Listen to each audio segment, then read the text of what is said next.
जब रब तबारक व तआला इंसान को पैदा करना चाहा तो कुरान में उसका जिक्र यूं है, वइज़ क़ाल रब्बुका लिल मलाइकति इन्नी जाइलुन फिल अर्दि खलीफा, कि अल्लाह ताला ने फरिश्तों से फरमाया कि मैं जमीन में अपना खलीफा बनाने वाला हूं।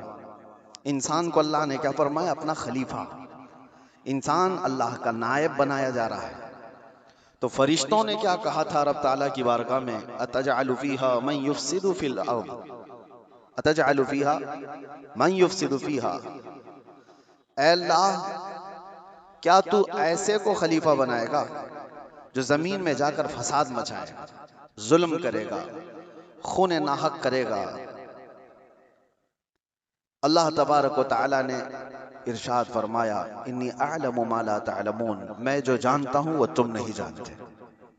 तो फरिश्तों का ये पूछना अल्लाह की बारगाह में कि जमीन में आने के बाद इंसान फसाद मचाएगा, बिल्कुल वो रियल बात थी और आज है। देखा जा रहा है कि जमीन में फसाद मचाने वालों की तादाद बढ़ती चली गई।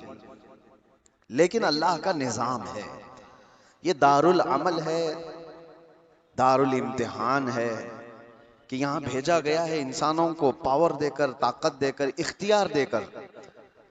पाबंदी ऐसे नहीं कि तुम कुछ नहीं कर सकते, आजाद अल्लाह तबारक व तआला ने इंसान को पैदा करके इम्तिहान के लिए इस जमीन पर भेजा है। लेकिन साथ में रब तबारक व तआला ने इंसानों को हिदायत देने के लिए और बुराइयों से बचाने के लिए अंबिया इकराम भी भेजता रहा कि तुम्हें सीधा रास्ता बताएंगे, फसाद मत करना। पहले दिन से इस रुए जमीन पर इंसानों के आने के बाद जो फसाद शुरू हुआ वो कत्ल से शुरू हुआ। आदम अलैहिस्सलाम के बड़े बेटे का कत्ल हो गया। दो चीजें आप जहन में रखें, इस रुए जमीन पर पहला फसाद है कत्ल। और वजह क्या बनी कत्ल की? औरत। औरत की वजह से जो तारीखों में ये मिलता है, दो भाई एक ही औरत से शादी करना चाहते थे और एक के हक में वो जायज था जो शरीयत आदम में था, लेकिन दूसरा नाहक उस औरत को हासिल करना चाह रहा था। तो उसने अपनी औरत को हासिल करने के लिए रास्ते से उसके जायज शोहर को हटाने के लिए कत्ल कर दिया। ये दुनिया का पहला कत्ल था। तो कत्ल से शुरुआत हुई, औरत सबब बनी, उसके बाद ये फितनों का दौर और फसाद का दौर चलता रहा। रुए जमीन पर फसाद होता रहा और अंबिया इकराम अलैहिस्सलाम आते रहे और वो हिदायत दो तरीके से देते। जुबानी तौर पर, अखलाकी तौर पर जो दावत है उनकी सीधे रास्ते की वो देती, लेकिन कुछ ढीठ तबीयत के लोग होते हैं तो उनको अपने मौजिज़े दिखा करके दावत देते हैं। कुछ लोग हैं जब तक उनको अचंभे वाली चीज नजर ना आए तो उनकी तबीयत एक्सेप्ट नहीं करती। तो अल्लाह के नबियों ने मौजिज़े भी दिखाए हैं। मौजज़ा नबी के हक होने की दलील है। ये दो चीजें जब नहीं मानी कौम ने, पहले उनकी वाज़ो नसीहत, दूसरे उनके मौजज़े से भी नहीं मानी, तब फिर तीसरी चीज है अल्लाह का अजाब। अल्लाह का अजाब आया और उन्हें घेर लिया।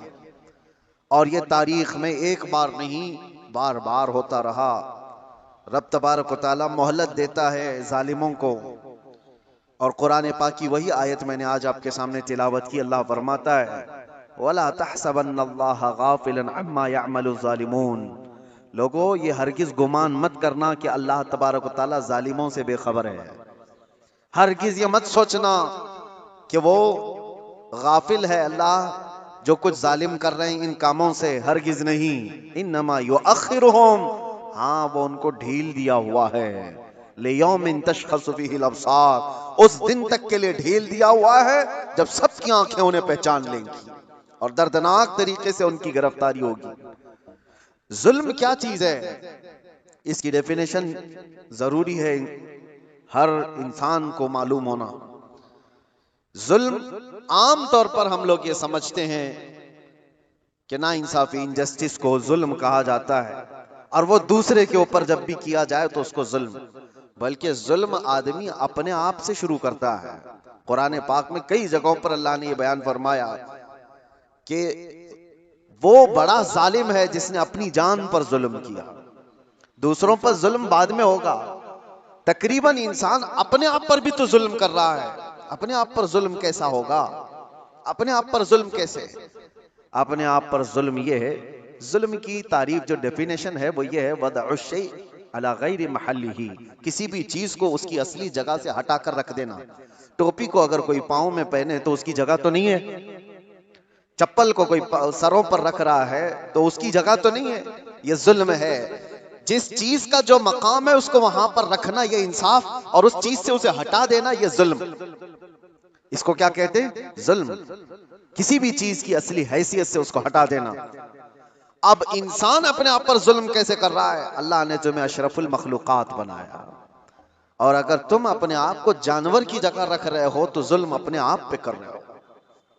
सबसे पहले तुम अपने आप पर जुल्म कर रहे हो। तुम जानवर नहीं, तुम गलाजत नहीं खाते, तुम माँ बहनों के साथ ज़िना नहीं करते, अशरफुल मखलूकात बनाए गए हो। अल्लाह ने तुम्हें अक्ल सलीम अता किया, सूझबूझ की ताकत अता किया, अच्छे बुरे में तमीज करने का सलीका दिया। ये सारी चीजें अल्लाह ने तुम्हें अता की हैं। अगर इनका इस्तेमाल ना करते हुए इंसान अपने आप को गलाजत में डालता है तो गोया कि वो जुल्म अपने आप पर कर रहा है। सबसे पहले उसने अपने आप पर जुल्म किया। जब कभी कोई गुनाहों में मुलव्विस होता है तो कुरान कहता है उसने अपने आप पर जुल्म किया है। इसीलिए तौबा के मुतालिक जब भी फरमाया गया तो यही कहा गया, जिन लोगों ने अपनी जानों पर जुल्म किया है। अपनी जानों पर जुल्म करना आपको लगता होगा हैरत की बात है, कोई आदमी अपने आप पर कैसे जुल्म करेगा? जुल्म का मतलब सिर्फ वही नहीं चाकू छुरी तलवार से मार देना। जुल्म यह है अपनी हैसियत को गिरा देना। जो मकाम अल्लाह ने तुझे दिया था वो छोड़कर तुम किसी और गलाजत में पड़ गए, ये सबसे पहला जुल्म है जो हमने अपने आप के साथ किया इंसान होने के नाते। दूसरी और एक खास सिफत अल्लाह ताला ने आपको अता किया, आप इंसान होने के साथ साथ उम्मत मोहम्मदिया है। अब स्टेटस बढ़ गया है तुम्हारा, तुम्हारी जगह बढ़ गई है जिस जगह पर अल्लाह ने तुम्हें बयान किया है। कुरान में अल्लाह फरमाता है, इंसान तो दुनिया में बहुत बनाए गए, करोड़ों की तादाद, लेकिन कुंतुम खैर उम्मतिन उखरिजत लिन्नास, सारे इंसानों में अल्लाह ने तुमको खैर उम्मत बनाया, सबसे बेहतरीन उम्मत बनाया। तो जो टाइटल अल्लाह ताला ने हमें दिया खैर उम्मत का, उस पर अगर तुम कायम हो तो इंसाफ कर रहे हो अपने आप के साथ, और उस टाइटल से हट करके काम कर रहे हो तो जुल्म किया अपने आप के साथ। हमने अपने आप के साथ जुल्म किया। जुल्म की शुरुआत यहां से होती है, फिर उसके घर में होती है। घर से जुल्म होता है, बीवी पर, बच्चों पर, उनके हुकूक को मार देना ये जुल्म है। उनके हुकूक की तलबी बहनों, भाइयों, माँ बाप, औलाद, और उसके बाद फिर ये जुल्म बढ़ता हुआ पड़ोसियों तक जाता है, पड़ोसियों के साथ जुल्म, फिर उसके बाद मुआशरे में आता है जिसमें वो जी रहा है, मोहल्ले में, और फिर जैसे जैसे उसके मकामात बढ़ते चले गए उसके साथ साथ जुल्म की शाखें भी बढ़ती चली जाती हैं। जुल्म की हजार किस्में हैं, हजार किस्में हैं। मेरे अजीजों एक बात याद रखो, कुरान में अल्लाह ताला ने फरमाया इन्नहु ला युहिब्बुज़ ज़ालिमीन, अल्लाह ताला जालिमों को हरगिज पसंद नहीं करता। जो हद से ज्यादा बढ़ने वाले हैं वो अल्लाह को पसंद नहीं है। लेकिन लोगों ने जुल्म का कॉन्सेप्ट ये बना करके रखा है सिर्फ मार धाड़ कत्ल करने वाला ही जालिम है। जालिम तो घर से भी शुरू हुआ है। घरों में हुकूक तलफी जिसने किया वो जालिम है। जिसने बीवी का हक मार लिया वो जालिम, जिसने माँ बाप का हक अदा नहीं किया वो जालिम, जिसने औलाद का हक अदा नहीं किया वो जालिम, जो अपने भाई बहनों का हक मार कर बैठा वो भी जालिम। ये जुल्म की कई शाखें हैं। और उसके बाद मेरे अजीजों, लोग जब अमली जिंदगी में आगे बढ़ते हैं तो जुल्म कहां कहां है मैं आपको बताऊं। जुल्म इंसान करता कब है? कमजोर आदमी जालिम तो नहीं होता, ये तो सबको पता है, सारे लोग देखते हैं। अगर मिसाल के तौर पर मैं आपको बताऊं, किसी जुर्म में अंधा, लूला, लंगड़ा, ऐसा आदमी, लूला भी है, लंगड़ा भी है, कुछ नहीं, पैर भी नहीं, हाथ भी नहीं, आंख भी नहीं, ऐसे शख्स को कोई पकड़ करके लाए और कहे कि इसने फलां के साथ बहुत जुल्म किया है, मार धाड़ किया है, तो दुनिया हंसेगी कि वो माजूर है, वो क्या कर सकता है। ये तो बात सही है, कमजोर आदमी जुल्म नहीं कर पाता क्योंकि उसके पास वो नहीं है। इसका अपोजिट ये निकलता है कि ताकत जैसी ही आती है इंसान वैसी जुल्म शुरू करता है। ताकत। और ताकत कई किस्म की है, जिस्म की भी ताकत है, माल की भी ताकत है, पावर की भी ताकत है, मनसब की भी ताकत है। और ये तीनों ताकतें जब किसी के ऊपर चढ़ जाती हैं तो फिरौन बनता। ये तीनों ताकतें जानते हो आप, फिरौन तन्हा 1000 लोगों से लड़ सकता था, और ताकत उसकी जिस्मानी ऐसी थी कि 90 साल तक उसको बुखार भी नहीं आया, कभी सर्दी बुखार भी नहीं, कभी बीमार नहीं हुआ। ये जिस्मानी ताकत। माल की ताकत तो ऐसी कि आधी दुनिया के खजाने उसके थे। और पावर की ताकत ऐसी कि बादशाह आजम बना बैठा था, लोग तो उसके सामने झुकते थे। जब तीन चीजें ऐसी साथ मिल जाती हैं तो फिरौन बनने की कोशिश करता है हर आदमी। आज के दौर में भी मेरे अजीजों, ये तीन चीजें बड़ी आजमाइश के साथ आती हैं कि जुल्म से अपने आप को बचाओ। माजूर आदमी क्या जुल्म करेगा, उसके लिए वो इम्तिहान नहीं है। जो बिस्तर पर पड़ा हुआ है, जिसकी ना जिस्मानी ताकत है, ना माली पैसी ताकत है, और ना पावर उसके पास है, ऐसा आदमी क्या जुल्म करेगा। जुल्म वो करता है जिसके पास ताकत हो, और ताकत वाले के साथ इम्तिहान भी ज्यादा है। अजीजा ने गिरामी वकार, आज हम देख रहे हैं ताकत तीन किस्म की मैंने बताया। सबसे पहले मैं शुरुआत करता हूं जिस्मानी ताकत। जिस्मानी ताकत जब किसी के पास हो तो सबसे पहले वो मुक्का आजमाई की कोशिश करता है, हर एक पर देखता है मेरा मुक्का कितना तेज लगता है। वो ट्रायल शुरू कर चुका है। बॉडी बनाने के साथ ही उसको चाहिए ये कि किसी पर एक थप्पड़ लगा करके देख लूं कितना तेज लगता है। उसकी जिस्मानी ताकत का वो इस्तेमाल शुरू कर चुका है। मैं आपको बताऊं, जिस्मानी ताकत में मेरे अजीजों हैदर कर्रार को कौन पहुंच सकता है। जो शेरे खुदा, फातह खैबर, मुश्किल कुशा सैयदना अली इब्न अबी तालिब करमल्लाहु वजहुल करीम, उस जमाने के 40 सहाबा जो दरवाजा उठा नहीं पा रहे थे, तन्हा हजरत अली ने एक हाथ से उठाकर फेंक दिया था। जिनकी ताकत का यह अंदाजा करो। हैदर कर्रार की जिस्मानी ताकत को सारी ये सब नहीं पहुंच सकते काजू बादाम वाले, लेकिन एक जंग के मौके पर मौला अली शेर खुदा रदी अल्लाह तआला अन्हु लड़ रहे हैं, और सामने जो मुकाबिल में पहलवान था अचानक उसको ऐसा पछाड़ दिया कि उसके सीने पर चढ़कर खड़े हो गए। अब हैदर कर्रार के शिकंजे में जो आ जाए, अरे वो शेर नर है जिनकी मां ने ही नाम हैदर रखा हो। जैसे ही वो पंजे में आया, क्या करता, कसमसाया, फड़फड़ाया, लेकिन उसने एक काम क्या किया, आपके मुंह पर थूक दिया। थूक दिया। जाहिर सी बात है लास्ट मोमेंट पे आदमी ये कोशिश करता है कि मैं मर ही रहा हूं तो सामने वाले को कुछ करके चला जाऊं। उसने थूक दिया। ऐसी मोमेंट पर ताकतवर का गुस्सा डबल हो जाता है। मैं पहले एक बार में मारने वाला था, अब 4 बार में मारूंगा। तूने किया कैसे मेरे साथ। किसी को तुम एक मार रहे थे लेकिन उसने मां की गाली दे दी, अब 4 और लगाओगे, क्योंकि गुस्सा बढ़ गया है। गुस्सा और तिलमिलाया है तुम्हारा। हजरत अली के साथ ये हुआ, उनके सामने जो मगलूब था उसने थूक दिया। होना ये चाहिए था कि आप तड़पा तड़पा के उसको मारे। जिसके चेहरे को देखना रसूलुल्लाह ने इबादत कहा, उस चेहरे पर अगर कोई थूके तो उसको तो तड़पा के मार देते। हजरत अली छोड़कर खड़े हो गए, उसको छोड़ दिया। मारने का था, छोड़ दिया, खड़े हो गए, कहा जा। उसने ताज्जुब से पूछा कि मैं तो मरने ही वाला था इसलिए थूक दिया, और तुमने छोड़ क्यों दिया। मौला अली करमल्लाहु वजहुल करीम का जवाब सुनो ताकत वाले। आप फरमाते हैं अल्लाह ने मुझे जो जिस्मानी ताकत दी है वो मैं खालिस अल्लाह की रजा के लिए इस्तेमाल करता हूं। जब तूने थूक दिया तो मेरा नफ्स शामिल हो गया। अब अगर मैं मारता तुझे तो बात ये होती कि तेरे थूक के बदले में मैंने मारा है। मैं तुझे मुझ पर थूकने के बदले नहीं मार रहा था, तो अल्लाह और उसके रसूल का दुश्मन है इसलिए मार रहा था, और ये नफ्स शामिल हो गया इसलिए मैंने छोड़ दिया। ताकत का इस्तेमाल ऐसे वक्त में कोई करके दिखाए। मेरे अजीजों, आज तो हाल ये किसी को क्रिटिसाइज नहीं कर सकते। अभी कुत्ता बोल दो तो क्या करते हैं, हम तो जाके आए, ना इनको कहा नाम लेकर कुछ नहीं, उसके बावजूद भी एक बड़ी आजमाइश से गुजर करके आए। बर्दाश्त की ताकत नहीं है।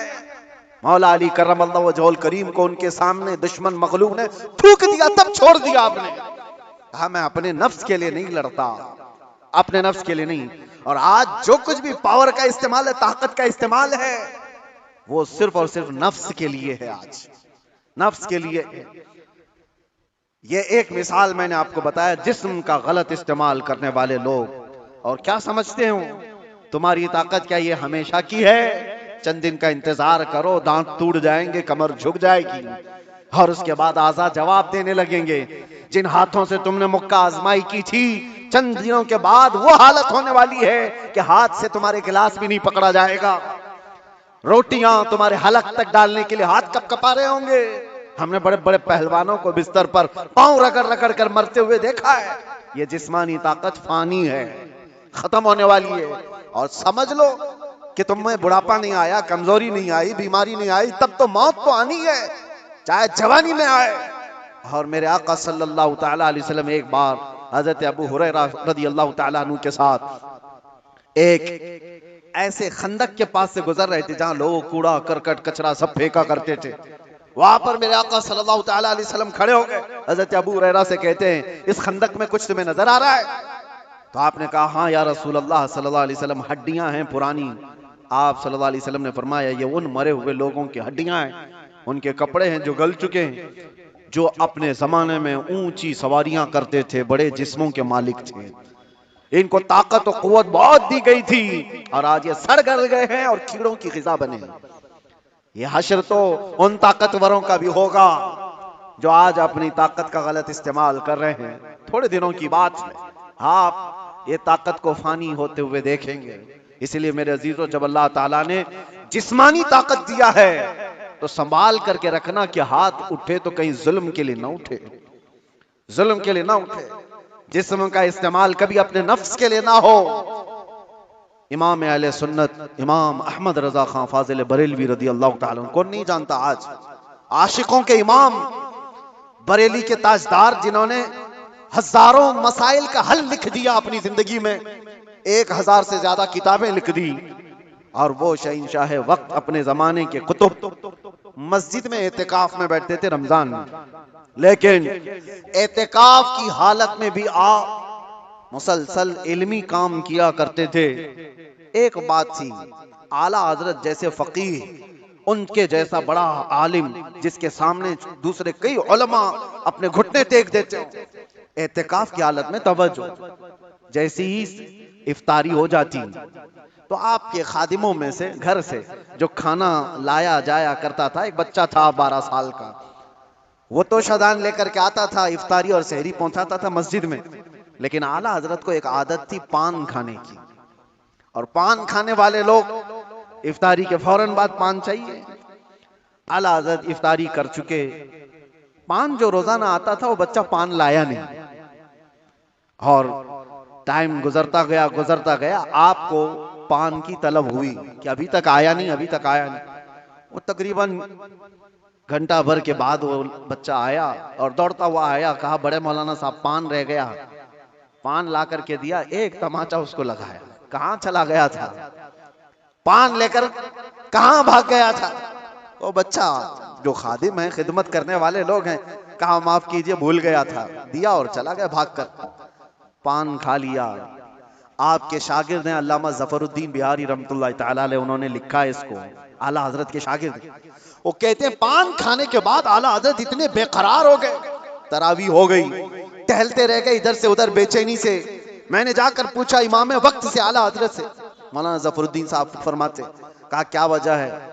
आला हजरत ने कहा, मौलाना जाओ, वो बच्चा कहाँ है, उसको ढूंढ के लाओ। कहा क्यों, क्या हुआ? काम उसको बुला लाइए, मैं उसको मार दिया था। तो मौलाना जफरुद्दीन रहमतुल्लाह अलैह फरमाते, मैं ढूंढने के लिए निकला, वो कहाँ मिलता, रात हो गई थी, कहीं दुबक के सो गया हो। लेकिन आला हजरत ने रात भर ढूंढने लगवाया। जो भी शागिर्द आए उससे कहो बच्चे को ढूंढ लाओ जो खाना लाता है हमारा, वो कहीं मिला ही नहीं। रात भर आप सोए ही नहीं, मस्जिद में टहलते रहे बेकरारी के साथ। सहरी का वक्त हुआ तो तोशादान लेकर बच्चा आ गया, उसकी ड्यूटी थी। वो जैसे ही आया, आला हजरत लपक कर दरवाजे पर जाते और जाकर तोशा उसके हाथ से लिया, रख दिया और घुटने टेक कर जमीन पर बैठ गए। वक्त के मुजद्दिद की बात कर रहा हूं। उस बच्चे के दोनों कंधों को पकड़ा और कहा, बेटा कल की रात मैंने थप्पड़ मार दिया था अपने हाथ से तुझे, खालिस मेरे पान के लिए या मेरे नफ्स के लिए मारा था, तो अल्लाह के लिए मुझे माफ कर दे। वक्त का इमाम अब छोटे बच्चे से कह रहा है मुझे माफ कर दे। वो बच्चा कसमसा रहा है, घबरा रहा है। देखा है वक्त के बड़े बड़े फकीह और मुफ्तियान इकराम इस इमाम के सामने बैठ जाते हैं अदब से, और ये वक्त का इमाम मुझसे माफी तलब कर रहा है। बच्चे ने कहा हुजूर छोड़ दीजिए, मैंने कुछ समझा ही नहीं, मुझे कुछ पता ही नहीं। आला हज़रत ने कहा नहीं ऐसा नहीं होगा, तू कह दे माफ किया। मौलाना ज़फरुद्दीन फरमाते हैं मैं देखता खड़ा था। आला हज़रत कह रहे हैं कल क़यामत के दिन अगर रसूलुल्लाह सल्लल्लाहु अलैहि वसल्लम ने मुझसे पूछा, ऐ अहमद रज़ा क्या तेरे अंदर अल्लाह ने ताकत इसलिए दी थी कि तू अपने पान के लिए छोटे बच्चे पर हाथ मारे, मैं क्या जवाब दूंगा उस दिन क़यामत के दिन। आला हज़रत उसको पकड़ करके थाम रहे। तो उस बच्चे ने कहा कि ठीक है मैं माफ कर दिया। आला हज़रत कहते हैं बच्चों को इख्तियार नहीं है माफ करने का, बच्चों को मसाइल है, वो मालिक नहीं है। हाँ आपने कहा, अपने सर से टोपी उतारी और कहा जैसे कल मैंने तुझे मारा था वैसे तू भी मुझे मार, बराबर हो जाए मामला। उसका हाथ कांपने लग गया। वक्त का मुजद्दिद कह रहा है आला हज़रत अपनी टोपी उतार कर रख दिए। बच्चा जब नहीं मारने लगा आपने खुद उसका हाथ पकड़ा और हाथ पकड़ करके अपने सर पर मारने लग गए। 3-4 बार उसकी जब थप्पड़ पड़ी तो आला हज़रत मुस्कुराते हुए खड़े हुए कहा बात बराबर की हो गई, तूने मुझे माफ भी किया और बदला भी ले लिया। मौलाना ज़फरुद्दीन रहमतुल्लाह अलैह फरमाते हमारे आंसू निकल गए। वक्त का मुजद्दिद है, ताकत का गलत इस्तेमाल नहीं। मेरे अजीजों अगर अल्लाह ने जिस्म में ताकत दिया है तो इसलिए नहीं कि तुम अपने से नीचे वालों पर इसका इस्तेमाल करते रहो।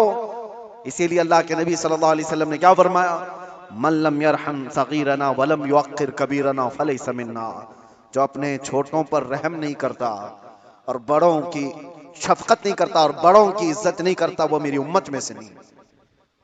अल्लाह ताला ने अगर ताकत दिया है, नौजवानों से मैं कहता हूं गलत इस्तेमाल नहीं करना, इसका गलत इस्तेमाल कभी ना हो। औरतों को मारने की बात आई, कितने तो घर ऐसे बने हुए हैं, कमजोर है वो, तुमसे कमजोर मखलूक है, लोगों ने उसको बराबर का बनाने की कोशिश की है, लेकिन औरत तुमसे कमजोर बनाई गई है। उसको मारने का हुक्म कहीं पर भी नहीं दिया गया, कहीं पर भी नहीं, किसी भी तरह से। लोग आज अपनी ताकत का भरपूर इस्तेमाल इनके साथ करते हैं, औरतों के साथ। बहुत सख्त जवाब देना होगा मेरे अजीज। औरत तो औरत है, मखलूक भी है अल्लाह ताला की, लेकिन साथ में उम्मत मोहम्मदिया है, इसका जवाब तो बहुत है। हदीस में तो ये मिलता है जानवरों को जिसने मारा बिला वजह के, कयामत के दिन वो जानवर उठाए जाएंगे और वो आएंगे मुकद्दमा करेंगे अल्लाह की बारगाह में कि अल्लाह इसने मुझे फलां वक्त बगैर किसी वजह के मारा था। रब ताला उस जानवर को सींग अता करेगा और कहेगा कि तू इतना मार ले इसको यहाँ पर, और वहां सख्ती के साथ वो जानवर इस जालिम को मार रहे होंगे। अहले महशर उसको देख रहे हैं। जानवरों के साथ जुल्म को इस्लाम ने जायज नहीं किया, घरों में अपनी औरतों के साथ कौन जुल्म की इजाजत देगा। ये हुई डोमेस्टिक वायलेंस जिसको कहा गया है। मैंने अंदर कैद में देखा कितने ऐसे कैदी औरतों को जला करके अंदर आए हुए हैं, छोटी छोटी बातों पर, जहेज के नाम पर, दो खानदानों के झगड़ों पर औरतों को जला दिया, मार दिया, खत्म कर दिया। ऐसे कितने वाक़यात। इंसान को जब ताकत ज्यादा आ जाए तो वो जुल्म के रास्ते पर आ जाता है। यहां अपने आप को कंट्रोल करना मेरे अजीजों ये वक्त का बहुत बड़ा चैलेंज है तुम्हारे साथ। ये हुई जिस्मानी ताकत, और जब माल आ जाए अल्लाह अकबर, ये बड़ी आजमाइश है, ये बड़ी आजमाइश है। चर्बी ज्यादा उस वक्त आती है जब माल ज्यादा आता है। जिस्मानी ताकत तो चले, आदमी अपने आप को कंट्रोल कर लेगा, रोक लेगा, लेकिन माल की चर्बी बड़ी खतरनाक है। ये तो गरीबों का मजाक उड़ाती है सबसे पहले, दीन को हल्का समझती है सबसे पहले। ये मौलाना लोग ये हमारी कैटेगरी के नहीं है, या उलमा ये तो कमतर लोग हैं, यतीम लोग हैं, लावारिस लोग हैं। मालदार सबसे पहले दीन का मजाक उड़ाने लग जाता है। इसीलिए माल आए तो हमेशा दुआ ये करना कि अल्लाह माल के साथ उस्मान गनी की सखावत अता कर दे। माल आए तो अब्दुर्रहमान बिन औफ की अखलाक व किरदार के साथ आए। वरना कारून के पास भी था, शद्दाद के पास भी था, हामान के पास भी था, माल बहुत था उनके पास, लेकिन उनके माल ने उनको तबाह बर्बाद कर दिया। आज भी जिसके पास माल आया, पैसा आया, वो ये सोचता है रातों रात सब कुछ मैं अपना बना लूं, अपना खरीद लूं। अच्छा, एक बात और भी मैं बता दूं, जिन 3 चीजों की बात मैंने कहा जो इंसान को जुल्म के रास्ते पर लाती है, पहले उसकी जिस्मानी ताकत, दूसरे दौलत, तीसरे पावर, ओहदा, ये तीनों ऐसी चीजें हैं जो परमानेंट रहने वाली है ही नहीं। परमानेंट रहने वाली तीनों में से कोई चीज नहीं है। हाँ, इतना है कि जिस्मानी ताकत को जाने में टाइम लग सकता है, थोड़े टाइम बाद जाएगी, लेकिन वो भी पक्का नहीं। किसी हादसे में गिर गया, वो सारी जिस्मानी ताकत भस्म हो जाएगी। लकवा मार गया तो बड़ा सा बड़ा पहलवान बिस्तर पर आ गया, कुछ नहीं होने वाला है। मैंने सऊदी में देखा एक बहुत हट्टे खट्टे आदमी को, कोमा में है बेचारा, अब तो गल गया, लेकिन जिस वक्त कोमा में आ गया तो सिर्फ एक अटैक कुछ हुआ, कोमा में चला गया, जिस्म पूरा गल गया, खत्म हो गया। तो जिसको अपने जिस्म पर बहुत ताकत था वो अचानक भी जा सकता है, लेकिन नॉर्मली देखा गया है कि जाने में टाइम लगता है। जिस्मानी ताकत, माल का कोई भरोसा नहीं। लोग ये कहते इतना हमारे पास है कि 7 पुश्तें खाएंगी। हमने उस घर को भी देखा, उसका खुद बेटा 10-10 रुपए की भीख मांगता है। जिसने ये कहा था कि इतना मेरे पास है कि 7 पुश्तें खा सकती हैं, उसका सगा बेटा आज 10 रुपए मांगता है। ये माल को जाने में ज्यादा वक्त नहीं। तीसरा पावर और मनसब। जो लोग आज बैठे हुए हैं उनको लगता है कि सब कुछ हम अपनी कुर्सी से कर लेंगे। तुम्हारी कुर्सी को हिलने में देर नहीं लगता।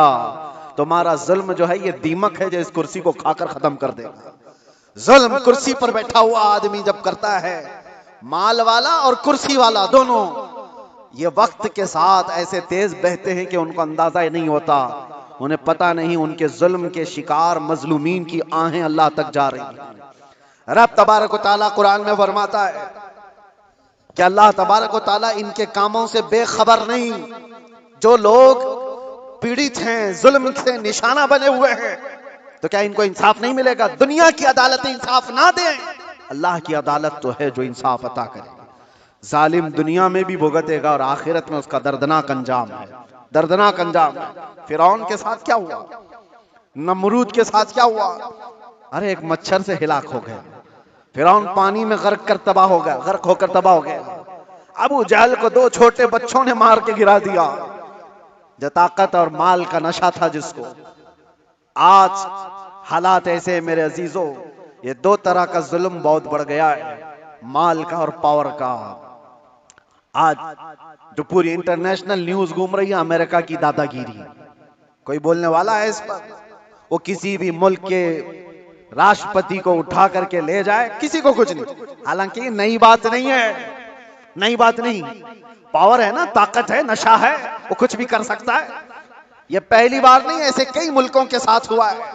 दूसरे मुल्कों में जाकर के बम गिरा देना, दूसरे मुल्कों के चुनी हुई सरकारों को गिरा देना, ये पहली बार है। जो आज सोशल मीडिया पर गर्दिश कर रही बातें, वेनेजुएला के साथ ऐसा हुआ वैसा हुआ। अरे खुद यहां हमारे मुल्क में जब मुंबई पर अटैक हुए थे, हमले हुए थे, आपको पता होगा, काफी साल पुरानी बात, ताज पर और ये वीटी में जो हमले हुए थे, उस वक्त पकड़ करके एक अजमल कसाब को तो बहुत घुमाया गया है न्यूज में, लेकिन आपको पता है एक मास्टरमाइंड और भी था, डेविड नाम का, और उसको गिरफ्तार भी किया गया। लेकिन अमेरिका की फौज आकर उसको रातों रात यहां से लेकर अमेरिका चली गई, और ये कह करके कि इसका मुकदमा हम चलाएंगे। दादा है साहब, हमारे मुल्क का मुजरिम है, हमारे मुल्क में फसाद किया, लेकिन कानून उनका चलेगा। ये क्या है? ये पावर का इस्तेमाल। दुनिया यही चीज देखती है आज, जिसकी लाठी उसकी भैंस कहा जाता है। ये मुहावरा यही है, ताकत का ऐसा इस्तेमाल। और ये लोग दुनिया को इंसानियत का दर्ज दे रहे हैं, ह्यूमन राइट्स बनाए हुए बैठे हैं।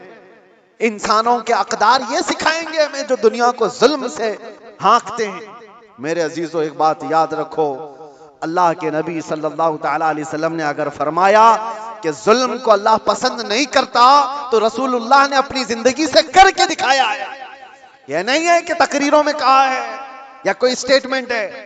ये दुनिया के यूएनए का एक स्टेटमेंट होगा, अमेरिका का, यूरोप का स्टेटमेंट होगा कि ह्यूमन राइट्स के खिलाफ कोई भी कुछ करेगा तो हम उसको पकड़ेंगे, मारेंगे, जुल्म के खिलाफ हम बोलेंगे, हम पीस चाहते हैं। ये सब ढकोसले हैं, जुमलेबाजियां हैं, लेकिन सब उनके खुद के अमल की बात आए तो कोई इसमें खरा नहीं है, कोई पक्का नहीं है।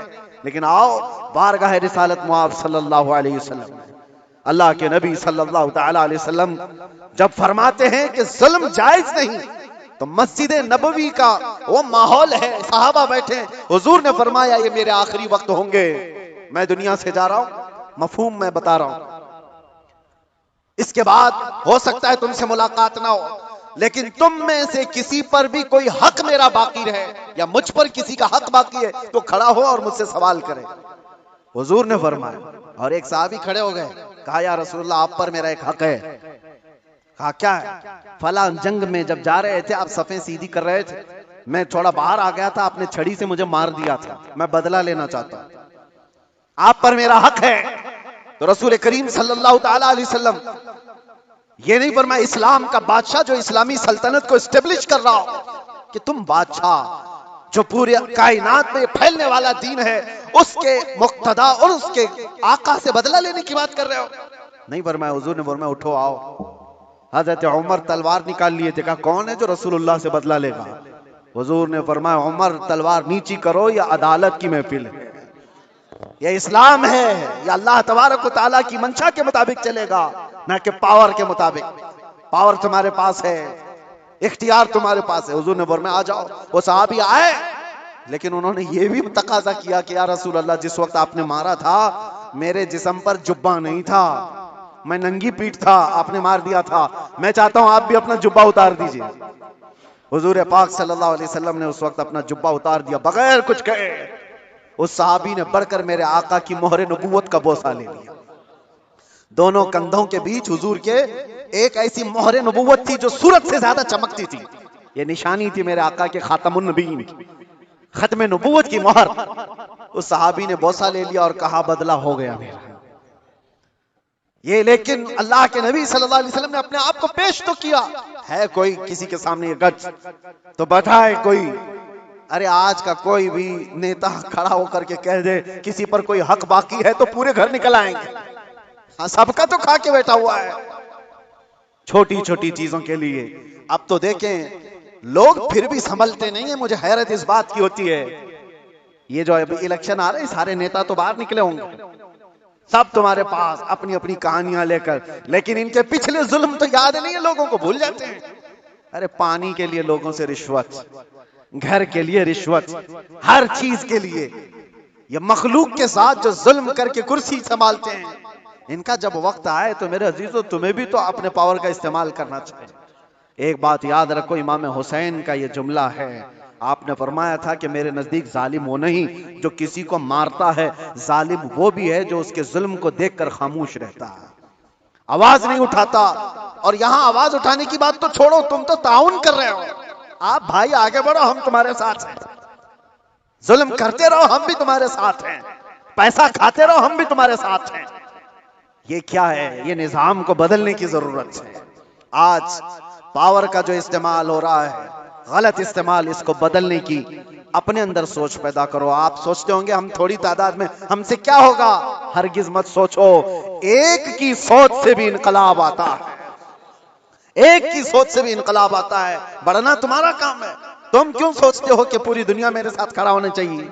नहीं, सरकार मुजाहिदे मिल्लत रहमतुल्लाह तआला अलैह बहुत दिल के अंदर मलाल लेकर के चलते थे। उम्मत के हालात ऐसे, मैं उनको पढ़ा तो मैं भी कई मर्तबा ऐसा, जिसको कहते हैं ना डिसअपॉइंट हो जाना, हालात को देख रहे यार कोई आता ही नहीं, क्या फायदा का हम चिल्लाते रह जाएं, लोग आपस में इख्तिलाफ करके छोड़ के चले जाएं। हुजूर मुजाहिद मिल्लत रहमतुल्लाह तआला अलैह एक बार लोगों को बुलाए थे कि दिल्ली आओ, लेकिन उनकी जितनी तादाद उनको मकसूद थी नहीं आए, तो बहुत ज्यादा नर्वस हो गए। कहा कि इस उम्मत के लिए हम आवाज उठा रहे हैं, आने को तैयार नहीं। वापस आए, उस वक्त सुना सरकार मुफ्ती आजम हिंद रहमतुल्लाह तआला अलैह आला हज़रत के शहजादे, उन्होंने कहा था कि मौलाना लोगों को मत देखो, दुनिया जो है कूफा में इमाम मुस्लिम के साथ शाम में 60,000 की तादाद में नमाज पढ़ती है, और दूसरे दिन फजर में 2 बच्चों के अलावा कोई नहीं होता। आप इनके बेस पर ना आओ, आप अल्लाह के भरोसे पर जाओ। इसलिए कि गरीब नवाज पहले से हिंदुस्तान में माहौल बना के नहीं आए थे, अल्लाह के भरोसे आए थे, अल्लाह ने माहौल बना दिया। एक आया था लेकिन लाखों को इस्लाम का नूर देकर गया। एक से भी होता है इनकलाब। आप क्यों सोचते हो कि मेरे चाहने से कुछ नहीं होगा? तो आप सोचो, खड़े हो इनकलाब के लिए कि मैं जालिम का साथ नहीं दूंगा, जुल्म के खिलाफ रहूंगा। लोग तो बिक रहे हैं आज। मुसलमानों के वोट की हमें कोई जरूरत नहीं, इनको लुभाने की जरूरत नहीं। एक रात पहले 1-1 हजार में बिक जाएंगे। इनके घरों में 1-1 हजार का लिफाफा पहुंचा दे, ये बिक जाएंगे, हो जाएगा। उम्मत मुस्तफा को आज लोग इस तरह का खिलौना बनाए, और ये मजाक नहीं है आपके साथ। आप उसके बावजूद भी ये कहते भाई आगे बढ़ो, हम तुम्हारे साथ हैं। जालिम का साथ देना भी बड़ा जुल्म है। कयामत के दिन इसका भी सवाल होगा आपके साथ, इसका भी सवाल होगा कि उसके जुल्म तक पहुंचने में कौन मददगार था? तुम मददगार थे, तुम सारे मददगार थे। इसकी पकड़ होगी। इसीलिए मेरे अजीजों, हो तो इंसाफ के साथ, नहीं तो मेरे आका ने जो फरमाया, एक जमाना ऐसा आएगा कि लोग वही ईमान बचा पाएंगे जो अपने घर में टाट के कपड़े की तरह पड़े रहेंगे। वही लोग अपना ईमान बचा पाएंगे। आज वो हालात हमें दिख रहे हैं। कहां जाएं खुदा बंदा, ये तेरे सादा दिल बंदे किधर जाएं कि दुर्वेशी भी अय्यारी है, सुल्तानी भी मक्कारी है। आज वो हालात आ गए हैं। अजीजा ने गिरामे वक़ार, खुलासा कलाम मेरा ये है, अल्लाह ताला ने जुल्म को सख्त नापसंद फरमाया, जुल्म को सख्त नापसंद फरमाया। आज जो पूरी दुनिया पावर का और माल का जुल्म कर रही है, ये हमारे लिए नया नहीं है, लेकिन हम जूझ रहे हैं। इंतजार करो, हर जुल्म के बाद अल्लाह तबारक व तआला एक नई सुबह तुलू फरमाता है। जालिमों का वक्त जाएगा, उसको जाना है। कुरान कहता है वकुल जाअल हक़ व ज़हक़ल बातिल। आप फरमाते हैं महबूब, हक आया और बातिल मिट गया। इन्नल बातिल काना ज़हूक़ा, और बातिल को तो मिटना ही है, मिटना ही है। जालिम को तो जाना ही है। वक्त आएगा हर एक का। इसीलिए मैंने वो जुमला कहा था जिसकी वजह से मुझे बड़ी सख्त सजा हो गई, कुछ देर की खामोशी है। इसीलिए कहा था कुछ देर की खामोशी है। ये जुल्म जितना भी होगा, अंधेरा हमेशा नहीं रहता, सुबह रोशन होगी। चांद को गहन हमेशा नहीं लगता, छट जाता है फिर वो चमकता है। ये उम्मत मोहम्मदिया है, आज खिजा रसीदा है। हालात खराब हुए हैं, लेकिन ये हमेशा के नहीं है। ये हालात छटेंगे और उम्मत मोहम्मदिया का वकार वापस आएगा। और हमारा काम क्या है? उम्मत को जगाना, बेदार करना, तुम्हारी तो हैसियत और तुम्हारी अपनी वैल्यू बताना कि तुम वो नहीं हो जिस तरह की जिंदगी गुजार रहे हो। 100 साल पहले इकबाल ने बहुत प्यारा शेर कहा था, बहुत प्यारा, हमें झिझोड़ते हुए कहा था कि उम्मत मोहम्मदिया को मुखातब करते हुए इकबाल ने कहा था कि पहाड़ बसेरा कर पहाड़ों की चट्टानों में, तू शाहीन है बसेरा कर पहाड़ों की चट्टानों में, नहीं तेरा नशीमन कसरे सुल्तानी के गुंबद पर। मतलब समझते हो? उर्दू है, नहीं तेरा नशीमन कसरे सुल्तानी के गुंबद पर। कसरे सुल्तानी बादशाह के महल का गुंबद कितना ऊंचा हो सकता है? ज्यादा से ज्यादा कितना फीट ऊंचा होगा? 200 फीट ऊंचा कर दिया होगा, 400 फीट ऊंचा होगा। लेकिन इकबाल कहता है वो गुंबद की ऊंचाई ये तेरी मंजिल नहीं है। एक परिंदा है शाहीन, जानते हो, जो सबसे ऊंचा उड़ता है, और इतना ऊंचा उड़ता है कि उसको कौवे भी नहीं देख सकते, कौवे भी नहीं देख पाते उसको। शाहीन इतना ऊंचा उड़ता है। और इकबाल इसको उम्मत मोहम्मदिया को कहता है, नहीं तेरा नशीमन कसरे सुल्तानी के गुंबद पर, तेरी ऊंचाई इतनी नहीं है, यहां बैठने की नहीं है, तू शाहीन है बसेरा कर पहाड़ों की चट्टानों में। तुम बुलंदी के लिए बनाए गए हो। ये क्या है? ये जो छोटी मोटी चीजें, इसके लिए नहीं। अब आखिरी मेरा पैगाम ये है कि जुल्म ये भी है कि रिश्वत लेना, रिश्वत देना। अल्लाह के नबी सल्लल्लाहु अलैहि वसल्लम ने फरमाया, अर्राशी वल मुर्तशी किलाहुमा फिन्नार। रिश्वत लेने वाला, रिश्वत देने वाला दोनों जहन्नम में जाएंगे। मेरे आका ने फरमाया, हाँ, वोट के लिए जो पैसा बांट रहा है और जो ले रहा है, अगर ये रिश्वत की मंजिल में आया, दोनों जहन्नमी हैं। ये मेरे आका की हदीस है। इसीलिए कान खोल करके सुनो, उम्मत को हक बताना ये मेरा फरीजा है। बाद में जहन्नम का काम करना ना करना ये तुम्हारे हाथ में है। अल्लाह तबारक व तआला सबको हिदायत अता फरमाए। रब तबारक व तआला जुल्म की हर शाख से हमारी हिफाजत फरमाए। व आखिर दावाना अनिल हम्दुलिल्लाहि रब्बिल आलमीन। अस्सलामु अलैकुम।